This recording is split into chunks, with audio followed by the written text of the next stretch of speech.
Ma Deer's Aprons by Patricia McKissick. Illustrations by Floyd Cooper.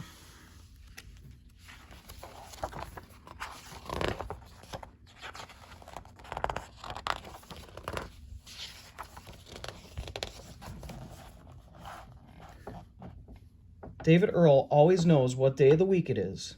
He can tell by the clean, snappy, fresh apron Ma Deer is wearing, a different one for every day. Monday. David Earl knows it's Monday because Ma Deer puts on her blue apron, the one with the long pocket across the front. It's wash day, and that's where she keeps the clothespins. First, Ma Deer heats water in the big kettle and pours it into several tubs. Then she rolls up her sleeves and scrubs each piece on her rub board. David Earl would rather blow bubbles, but instead he gathers peach tree leaves from Ma Deer to use in the last rinse. That's the secret to my bright wash, Ma Deer explains as they hang out the sheets.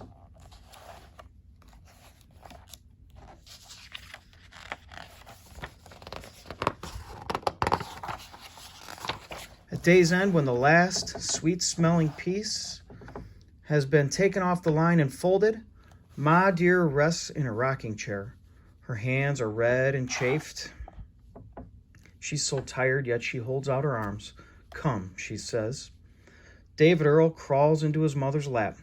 She reaches inside her blue apron pocket and takes out a wooden clothespin. "Once there was a brave soldier," she begins. The clothespin becomes that soldier standing at attention, who died fighting out west. David Earl looks at the flag and sword hanging over the mantel. "His name was Sergeant David Earl Bramlett Sr., the same as mine, except I'm a junior," he adds, finishing the story he's heard many times before. Too soon, it's time for bed. Ma Deer kisses her son goodnight, and he drifts off to sleep, wrapped in a wind-dried sheet that smells of peach blossoms.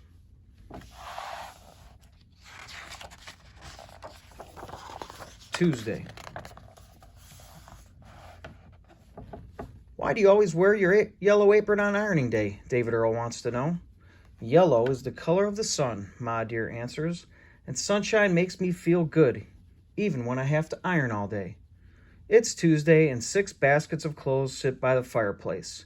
Several sizes of irons are being heated over hot coals. David Earl gets to press a few practice pieces. "No cat faces now," his mother reminds him. He knows she'll check for any little wrinkles that look like whiskers on the pieces that have been ironed. Remembering how she's taught him, David Earl scoops a handful of water from his bowl and sprinkles it over the fabric. Then he irons and irons and irons. "See, no cat faces," he says, holding up his handiwork. "Oh my goodness," Ma Deer replies, laughing at the scorched rag. The day is long and hot. Ma Deer dips the corner of her apron in cold water and wipes David Earl's face. With the other corner, she wipes her own.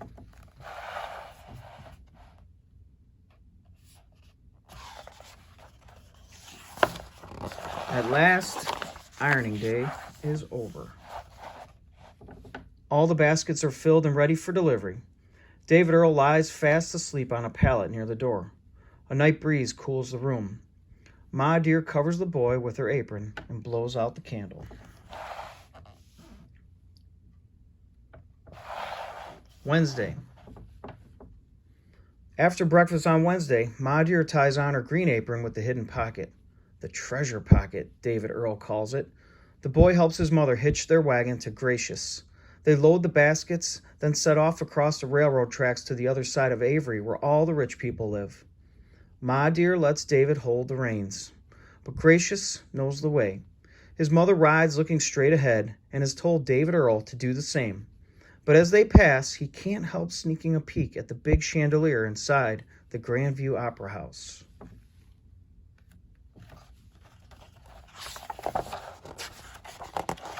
The mayor stops in front of a large mansion on the corner of Main and Tucker Streets. David Earl stands quietly beside Ma Deer at the basement door while Mrs. Hillenbach carefully checks the laundry. "Your work is good," the woman says flatly, placing a quarter in Ma Deer's hand. Then, casting her eyes down to David Earl, the woman adds, "You may have a peach off my tree if you want one." The boy stands erect and lifts his head proudly the way Ma Dear says his daddy did. No, thank you, he answers.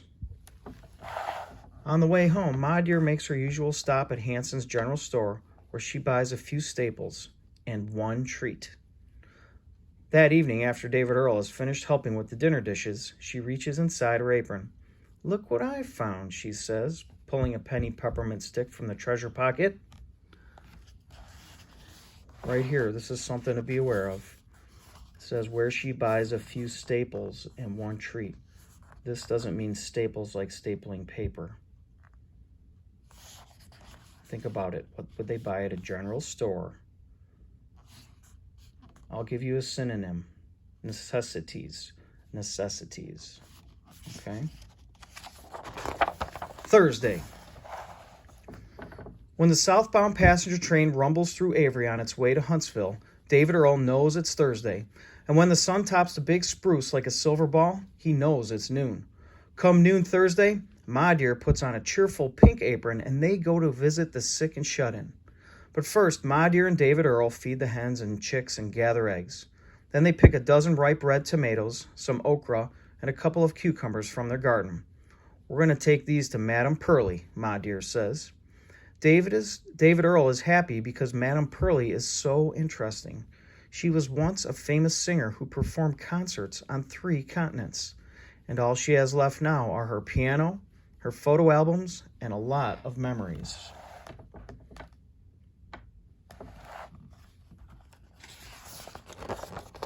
Madame Pearlie, did you really sing for the Queen of England? The boy asks when they get there. The proud and dignified woman slides to the piano stool. Her fingers know how to find the right keys. The Queen herself requested that I sing a spiritual, she remembers. They tell me she had tears in her eyes when I finished Deep River.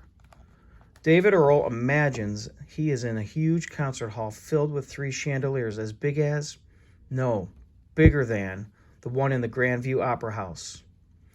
Queen Victoria is seated in her box. Madame Pearlie bows gracefully and begins in a high, clear voice. Deep river, Lord, my home is over Jordan. Oh, deep river, Lord, I want to cross over into campground. The music stays in David Earl's head the rest of the day, and that night, just before he falls asleep, he hears Ma Dear humming the same melody as she sews by candlelight.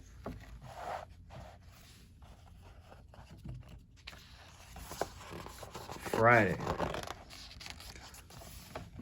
Oh no, it's Friday again, said David Earl when he sees Ma Dear tie on her brown apron.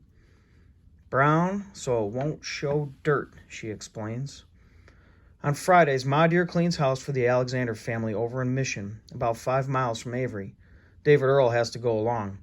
You're too young to stay home by yourself, she says, so don't even ask. Alton Montgomery gets to stay home alone. Alton Montgomery is not my son.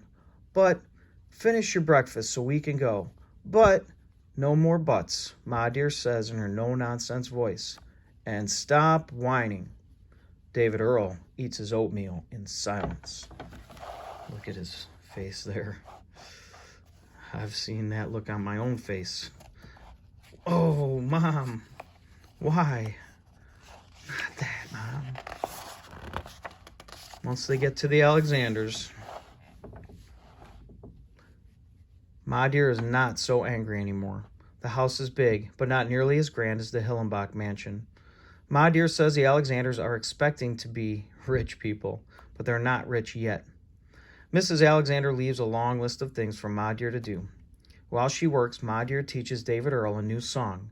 Inch along, like a poor inchworm. She covers his face with her handkerchief. Then she covers her own face with her apron. They beat the rugs, shovel ashes out the fireplace, and scrub floors.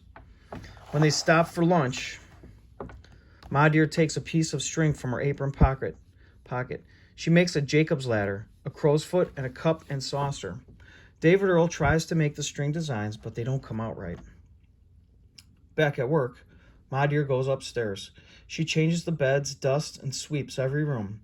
Meanwhile, David Earl pretends he's an inchworm as he pulls weeds from Mrs. Alexander's flower garden, slowly moving down each row of blooms.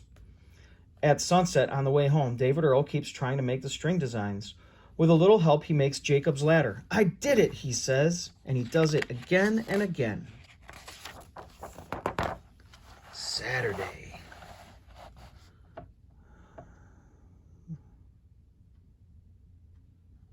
What do you guys think that's a picture of? You'll never guess. On Saturday, Ma Dear bakes pies. Wearing her flowered apron, she and David Earl gather apples out back.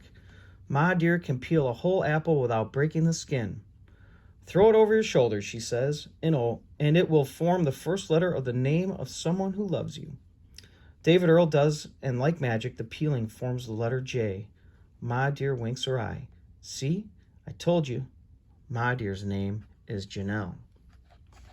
When the pies are all baked and cooled, Gracious pulls Ma Dear and David Earl to the train station, where passengers buy every last one.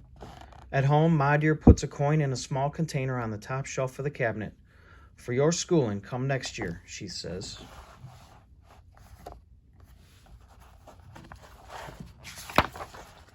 Then it's bath time. Ma Dear puts on an over-the-head gray apron. She pours hot water into a round tin tub. David Earl flaps his arms, splashing water everywhere. "Look, I'm a big fish." "You're a big mess," Ma Dear says. "Just look at my floor." She pours in more hot water and gives him a good scrubbing from head to toe. "Are you going to hang me out to dry like a sheet?" "I should," Ma Dear answers with a gleam in her eye. "But instead," she adds, "I'm going to tickle your toes until you can say, 'Jack Wick Whack, stick ball a smack, tic-tac mick-mack, skip-scat, Jack.'" Between giggles, David Earl tries to repeat the tongue twister, but he can't say it fast enough. I give up, he cries, gasping with laughter. Ma Dear dries him and herself with her big gray apron. "Come now, have a slice of apple pie." That sounds good to me. I would like a piece of apple pie right now myself. Sunday. A church bell rings in the distance. That's how David Earl knows it's Sunday. Ma Dear has a week of workday aprons, one for every chore. But she never wears an apron on Sunday. "This is your no-work day," says David Earl, pulling on the pants Ma Dear has made. Soon as he's put on his one pair of shoes, Ma Dear brushes his hair. "After service, why don't we take our supper down to Sutter's Mill Creek," she says. "Can I fish?" "If you fish on Sunday, you'll catch the devil," Ma Dear says, adjusting her hat. David Earl glances up at the flag and sword over the mantel and smiles.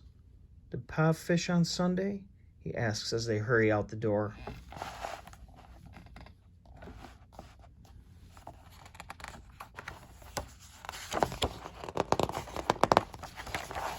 So that's where they end it. Did Pa fish on Sunday? I don't know what you think. You think his Pa fished on Sunday? Quite a few questions about the story. It's a very good book, isn't it? I really like that story. I love that relationship between Ma and her son, David Earl. It's really good. A good lesson in there. What's the theme? What do you think our theme is? We'll be back to check it out, talk to you about it. Thanks for listening.